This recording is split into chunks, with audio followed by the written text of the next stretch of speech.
కావాలనే మీ కలను నెరవేర్చుకోండి. సంప్రదించండి హెగ్డే ఫెర్టిలిటీ, హైదరాబాద్, తెలంగాణ. ఎంత ట్రెండ్ వచ్చినా సరే ఇప్పుడు కొన్ని సాంగ్స్ ని తిట్టుకుంటూ చేస్తారు. ట్రెండ్ తప్పదు కాబట్టి ట్రెండ్ చేయాలని. బట్ మీ సాంగ్ అలా చేయట్లేదు. ప్రేమలో యాక్చువల్లీ చూసారా, మీ సాంగ్ అనే పేరు వచ్చింది. రైట్. మీకు విషయం తెలుసా, నేను ఇప్పుడు నేను కొత్త సినిమా ఆఫీస్కి ఇప్పుడు కూడా వెళ్ళొచ్చాను. వాళ్ళు ఎలా అంటారంటే, ఎవరు వచ్చారంటే ప్రేమలో మాస్టర్ అని అంటారు. నాకు వినిపించింది, నేను అప్పుడు ఇలా ఉన్నా వినిపించి ఒక లుక్ ఇచ్చి, ఓ ప్రేమలో మాస్టర్ బాగుండేది, మాస్టర్ ప్రేమలోనా, ప్రేమలో మాస్టర్. మీరు రియల్ లో ఉన్నారా మరి ప్రేమ? అంత చేయలేదు ఏమో మరి, అంత మెలోడియస్ గా ఒక టీనేజ్ లవ్ స్టోరీని అంత బాగా చూపించారంటే ప్రేమలో ఉన్నారేమో అని డౌట్ వచ్చింది. ఇప్పుడు ఒక సేయింగ్ ఉంటది కదా, ఇప్పుడు ఏ సాంగ్ అయినా ఒక క్యారెక్టర్ ఉంటుంది. మేము ఎలా నమ్ముతామంటే సాడ్ సాంగ్ పెడితే ఖచ్చితంగా బ్రేకప్ అని ఫీల్ అవుతాం, అలా లవ్ స్టోరీ చేస్తాం. లవ్ ఈజ్ యూనివర్సల్ కదా. సో ఇప్పుడు అంటే ఇప్పుడు మన కోర్టులో అయితే ఆ ఏజ్ని దాటే వస్తాం. మనం అన్నీ చేయకపోయినా అరే ఇలా చేస్తుంటే బాగుండేది. యాక్చువల్లీ ఇన్ఫ్యాక్ట్ ఏంటంటే, నేను చందు జాబిల్లి క్యారెక్టర్స్ తెలుసు కదా, చందు జాబిల్లి క్యారెక్టర్స్ కదా సినిమాలో. సో చందు జాబిల్లి క్యారెక్టర్స్ నేను రిలేట్ అయినా. యాక్చువల్లీ నేను అంటే డైరెక్టర్ కథ చెప్తున్నప్పుడు కానీ, చందు జాబిల్లి ఇలా బిహేవ్ చేస్తారు, ఇలా ఉండాలి, వీళ్ళు ఇంతే ఉండాలి, ఇలాగే మాట్లాడాలి, ఇంతకన్నా ఎక్కువ వెళ్ళకూడదు అంటే వీళ్ళ మైండ్ సెట్కి, వీళ్ళ ఏజ్ లిమిట్కి ఇలాంటి లుక్సే ఉండాలి, ఇలాంటి మూమెంట్సే ఉండాలని చాలా చెప్పారు. చాలా లిమిట్స్ ఉన్నాయి. టప్ టప్ టప్ అని. వెరైటీ ఏంటంటే, మామూలుగా ఏదైనా సాంగ్ వస్తే వెంటనే డ్రెస్ కాస్ట్యూమ్స్ చేంజ్ అవుతాయి. బట్ ఇందులో అలా కాదు, వాళ్ళ రెగ్యులర్ లైఫ్ స్టైల్ లాగా ఉంటుంది. అంటే సాంగ్ కాన్సెప్టే వాళ్ళు జాబిల్లి ఒక రోజు కాలేజ్ బంక్ కొట్టేసి వైజాగ్ మొత్తం చందుతో ఎలా తిరిగింది, ఎంత టైం స్పెండ్ చేసింది, వాళ్ళు అప్పుడు ఏమేమి చేశారు అనేది ఒక కాన్సెప్ట్. సో వైజాగ్లో ఏవైతే ఉన్నాయో అన్నిట్లో క్యాప్చర్ చేస్తూ సాంగ్ని ఫిల్ చేస్తాం బ్యూటిఫుల్ మోంటాజెస్తో.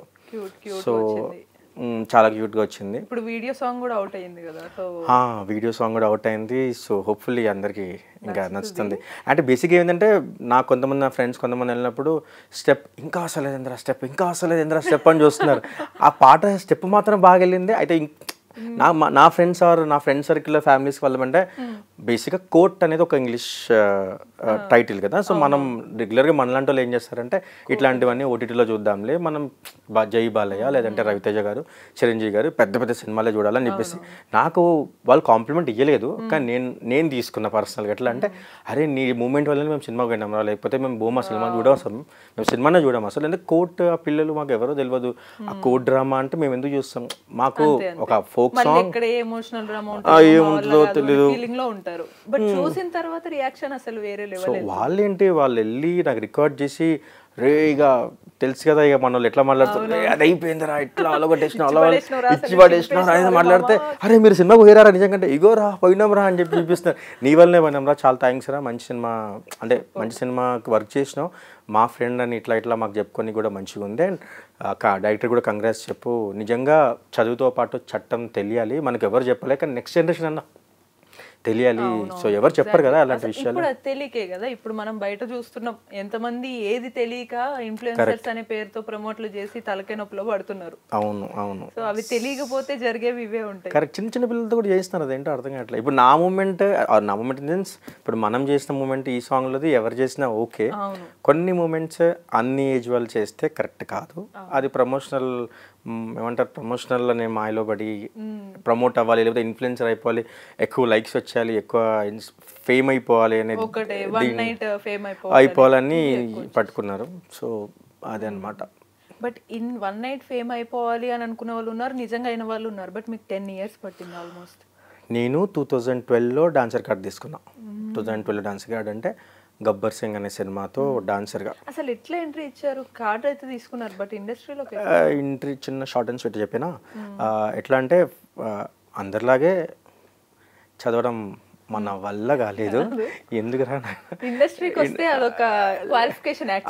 ఇంటర్మీడియట్ ఫస్ట్ సెకండ్ చేస్తున్నప్పుడే ఇది మనది కాదు కదా, ఎందుకు పోతున్నా లోపల, నేను ఈ బుక్స్ నాకు ఎందుకు సంబంధం లేదు కదా నాకు అనే ఒక వైబ్ వచ్చేది. ఇంట్లో ఎలా చెప్పాలో తెలీదు. ఒక పాయింట్లో ధైర్యం చేసేసుకొని ఇంట్లో చెప్పేసిన, డాడీ నా వల్ల అయితే లేదు, ఇది ఏమో నాకు, నేను బుక్ పట్టుకున్నా కూడా నాకు సంబంధం లేనిది కానీ పట్టుకున్న ఫీలింగ్ వస్తుంది అంటే, మా నాన్న కూడా ఒక పాయింట్లో డౌట్గా ఉన్నా సరే చేయరా అన్నారు. కొన్ని టీవీ షోస్, ఈవెంట్స్, అప్పుడు ఇప్పుడు రిలీజ్ ఈవెంట్ అంటున్నా, అప్పుడు ఆడియో లాంచ్ అనేవాళ్ళం, బ్యాక్గ్రౌండ్ డాన్సర్ అవార్డ్ ఫంక్షన్స్ ఏమైనా చేసాం. ఇప్పుడు సత్య మాస్టర్ గ్రూప్ అని చాలా గ్రూప్స్ ఉన్నాయి, ఛానల్ గ్రూప్ అని. అక్కడక్కడ ఒక 30 మంది ఉంటే వెనకాల కార్నర్లో అక్కడెక్కడో ఆడేవాడిని వేసుకొని. ఓకే. సో తర్వాత వాళ్ళతో పాటు డాన్స్ చేస్తున్నప్పుడు నాకు తెలిసింది ఒక ఫిలిం ఒకటి ఉంటుంది, ఫిలిం బ్యాక్గ్రౌండ్ డాన్సర్స్కి కార్డ్ ఉంటుంది, దానికి ఒక ఆడిషన్ ఉంటుంది, దాంట్లో మనం సెలెక్ట్ అయితే పెద్ద పెద్ద హీరోస్ వెనకాల ఆడొచ్చు, అది మాత్రం ఉంది.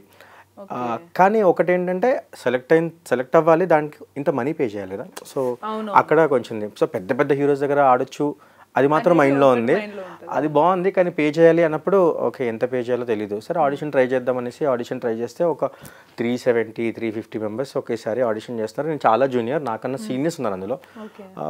ఇంక ఇది అవ్వదులే అమ్మా పడుకో అన్నట్టుగా సర్లే అనేసి అనుకున్నా. సరే ట్రై చేద్దామని ట్రై చేశాను. ట్రై చేసిన టాప్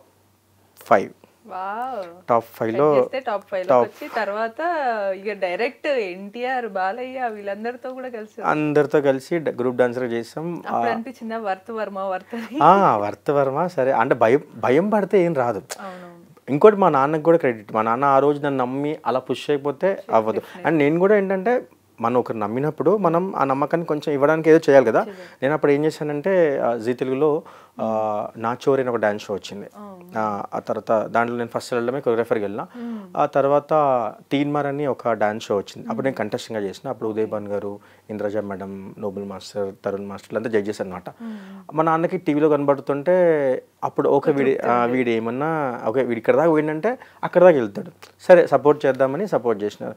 అప్పుడు ఛాలెంజ్, ఆట, ఓంకారన్న గారు షోస్ అన్నీ చేసాం. తర్వాత మా నాన్న కొంచెం హోప్ వచ్చింది, సరే ఏం చేస్తావు చెయ్యి అన్నట్టుగా చేశారు. నాకు కూడా కొంచెం భయం ఉంది ఏంటంటే నేను ఇంట్లో చదువుకోకుండా ఇది చేస్తాని ఒప్పించాను కదా. సో ఒప్పించినంత మాత్రాన ఈజీ కాదని తెలిసింది. అంటే చెప్పిన తర్వాత నేను వచ్చాను కదా, వచ్చిన తర్వాత లోపలికి వచ్చిన తర్వాత ఇదేంటి ఇంత కాంపిటీషన్ ఉంది, ఎవరెవరో వచ్చారు, ఇన్ని స్టైలిష్గా ఆడుతున్నారు. నేను అనిపించింది ఒక పాయింట్లో. అంటే నేను ట్రైన్ డాన్సర్ కాదు, మనదంతా భారత్ పిచ్చి ఇష్టం. అండ్ ఎక్కడ అంటే మనం పెళ్ళిళ్ళు అవుతాయి, భారత్ ఆడతాం. సో భారత్లో ఆడతా అంటే ఆ ఊపొస్తుని ఆడినప్పుడు మా బాబాయ్ ఇదేదో మంచిగా ఆడుతూ పనికొస్తాడేమో అని తీసుకుపోయినారు. ఓకే అక్కడికి వెళ్తే ఈవెంట్స్ చేస్తున్నా. అంతేగాని ప్రాపర్గా హిప్ హాప్ ఈ ట్రైన్ తెలీదు. వెళ్తూ ప్రాసెస్లో okay housing, contemporary, folk, hip hop, jazz, ballet ఇవన్నీ ఉంటే ఒక్కొక్క స్టైల్ ఫామ్ ఉంటుందని తెలిసింది. మరి ఇవన్నీ నేర్చుకోలేదు కదా, మరి ఎట్లా అంటే సినిమాకి అవన్నీ అవసరం లేదు, కానీ అబ్జర్వేషన్ అయితే ఉండాలి. ఓకే ఇప్పుడు క్లాసికల్ చేస్తున్నామంటే క్లాసికల్ నీకు పూర్తిగా రాని అవసరం లేదు, కానీ ఆ ముద్రాస్ ఏంటి, ఆ పోస్ట్ సెమీ క్లాసికల్ నీకు చెయ్యాలని ఇంటెన్షన్ అంటే తప్పకుండా నీకు వచ్చేస్తుంది. సో అట్లీస్ట్ ట్రై చేస్తాం కదా. సో అవన్నీ తెలిసినాయి. తర్వాత ఇంకా కరెక్ట్గా 2019లో నేను మాస్టర్ కార్డ్ చేశాను. నా ఫస్ట్ సినిమా అసలేం జరిగింది అని మన శ్రీరామ్ గారు, తమిళ్ శ్రీకాంత్ అంటాం మనం హీరో, అతను. తర్వాత second cinema standup Rahul, Raj Tarun, వర్షబల్లం గారు. Third film Premadesam. ఫోర్త్ విమానం. ఇప్పటి వరకు ఎన్ని మూవీస్ చేశారు? ఒక 30+ చేస్తుంటా, ఒక 60+ సాంగ్స్ చేస్తుంటా. బాగా ఏమొచ్చింది ఇప్పుడు ప్రేమలో మాస్టర్. ఇప్పుడు యాక్చువల్లీ గ్యాంగ్స్ ఆఫ్ గోదావరి కూడా వచ్చింది. గ్యాంగ్స్ ఆఫ్ గోదావరి కూడా నేను ఎక్కువ ప్రమోట్ చేసుకోలేదు, ఎందుకంటే మీకు తెలుసు ఇప్పుడు ఆల్రెడీ కొంతమంది మాస్టర్ స్ట్రోల్ అవుతున్నారు. చుట్టంలా చూసి పోకలని టక్కని చీరిపిసి అంటున్నారు. అప్పుడు బేసిక్లీ అంటే సో మీకు ఏం చెప్పినా అంటే కొరియోగ్రాఫర్స్ కూడా ఎవరికైనా సరే రెస్పాన్సిబుల్గానే చేద్దామనే ఉంటుంది. అంటే ఎవరి ఇన్ఫ్లుయెన్సో చెప్పలేం, కానీ ఆ పాయింట్లో ఇంకేమన్నా కావాలి మాస్టర్, సరిపోవట్లేదు, ఇంకేమన్నా కావాలి. సరౌండింగ్స్ ని బట్టి వచ్చిన కంటెక్స్ట్ అనేది చాలా cool, teenage, decent love story, sensible. ఇప్పుడు ఇది చాలా సెన్సిబుల్ చేశాను. అదే గ్యాంగ్స్ ఆఫ్ గోదావరి చేసినప్పుడు వాళ్ళు ఎలా అంటారు, మాస్టర్ నేహా శెట్టి ఉంది అక్కడ, కుర్రోళ్ళు ఎట్లా ఉంటారు అసలు, పోరోళ్ళు ఊగాలి అసలు, మీరు చుట్టంలా చూసి పోకలా చుట్టేసుకోవే చిరలా అన్నప్పుడు మీరు ఏంటి ఇంకా ఇట్లా అంటారు. సార్ అంతకన్నా ఎక్కువ చేస్తే చెయ్యండి మాస్టర్, ఇంకోటి తప్పు అన్నాను. ఓహో ఓకే తప్ప. సో ఇండైరెక్ట్ గా సాంగ్ కొరియోగ్రఫీ మాస్టర్ చేశారు, బట్ మైండ్ అంతా ఎట్ నుంచి వచ్చింది. మైండ్ అంటే ఒక కైండ్ ఆఫ్ ప్రెషర్. అంటే మనకేంటంటే డైరెక్టర్కి ఇంప్రెస్ అవ్వట్లేదా, ఇంకేం నేనేం చేయలేదు. బేసిక్గా ఎలా మనం చేయలేకపోతున్నామా, లేదంటే మనం చేసి నచ్చట్లేదా, లేకపోతే ఏంటి అనే ప్రాసెస్లో ఒకటి వచ్చేస్తుంది. ఆ ఒకటి రాగానే తెలియకుండా అంబియన్స్ అందరూ ఆ ఫేసెస్లో స్మైల్ కానీ చప్పట్లు కొట్టడం కానీ రాగానే ఇది వర్కౌట్ అయింది అని అనిపించేస్తుంది. అక్కడి వరకు బాగుంటుంది. దాని తర్వాత ఆలోచిస్తే ఇప్పుడు చూస్తున్నాం కదా, సో అట్లా అనిపించింది. సో నేను దాన్ని ఎక్కువ ప్రమోట్. బట్ మేబీ ఇగో చూసారా ఆడియన్స్ కి కూడా వాళ్ళు ఏది ఫేమ్ చేస్తారో తెలియదు. ఇప్పుడు కొన్ని సాంగ్స్ ఉన్నాయి పిచ్చిగా తిడతారు, దబిడి తిట్టారు, బట్ ఎంత వైరల్ చేశారు.